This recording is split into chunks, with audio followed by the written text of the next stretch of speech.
Let it go, let it go.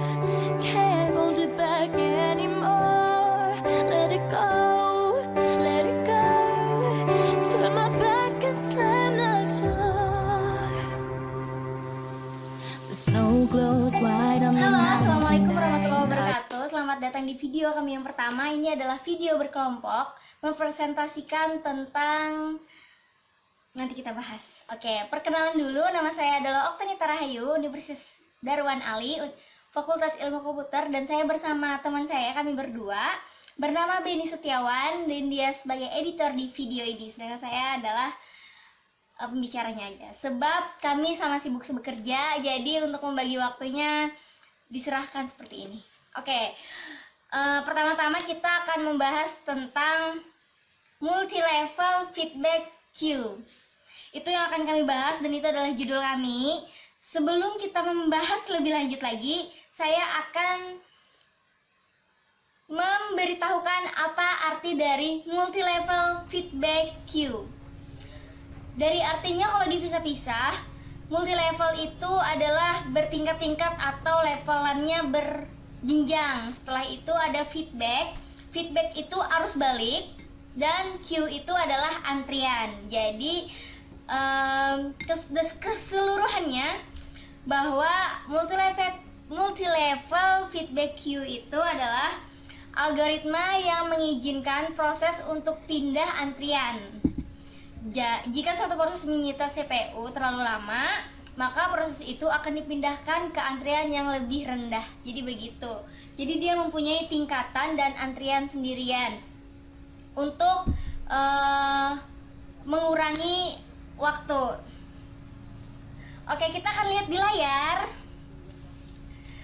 Kita akan bisa baca di sini. Algoritma ini merupakan algoritma yang mengizinkan proses untuk pindah antrian. Jika suatu proses menyita CPU terlalu lama, maka proses itu akan dipindahkan ke antrian yang lebih rendah. Hal ini akan sangat menguntungkan karena akan menggunakan waktu yang sedikit dalam pengerjaan proses-proses tersebut. Demikian pula dengan proses yang menunggu lama, maka proses ini akan dinaikkan ke tingkat yang lebih tinggi. Dengan begitu, CPU akan bekerja dengan penuh dan MK dapat terus sibuk. Semakin rendah tingkatnya, semakin panjang CPU berusia, proses juga akan semakin panjang. Oke, dapat kita lihat di sini adalah algoritma melalui beberapa parameter, antara lain pertama itu adalah jumlah antrian. Setelah itu yang kedua, algoritma penjadwalan tiap antrian. Yang ketiga, kapan menaikkan proses keantrian yang lebih tinggi. Dan yang keempat, kapan menurunkan proses keantrian yang lebih rendah. Dan yang terakhir itu adalah antrian mana yang akan dimasukkan proses yang membutuhkan. Dengan definisi seperti ini tadi membuat algoritma ini sering dipakai karena algoritma ini mudah dikonfigurasikan ulang supaya cocok dengan sistem. Tapi untuk mengetahui mana penjadwalan terbaik, kita harus mengetahui nilai parameter tersebut. Multi-level feedback queue adalah salah satu program yang berdasar pada algoritma multi-level queue. Perbedaan mendasar yang membedakan multi-level feedback queue dengan multi-level queue biasa adalah terletak pada adanya kemungkinan suatu proses berpindah dari suatu antrian ke antrian lainnya, entah dengan prioritas yang lebih rendah ataupun lebih tinggi, misalnya pada contoh berikut. Semua proses yang baru datang akan diletakkan pada queue 0. Oke, dapat kita lihat sendiri dan baca di situ. Jika suatu proses tidak dapat diselesaikan dalam waktu ke-8, detik ke-8, maka proses tersebut akan diberhentikan dan dipindahkan ke Q1, yaitu kuantum ke-16 atau detik ke-16. Q1 hanya akan dikerjakan jika tidak ada lagi proses dari Q0, dan jika suatu proses di Q1 tidak selesai di dalam 16 second, maka prosesnya akan dipindahkan ke Q2. Jadi seperti itu dan selanjutnya.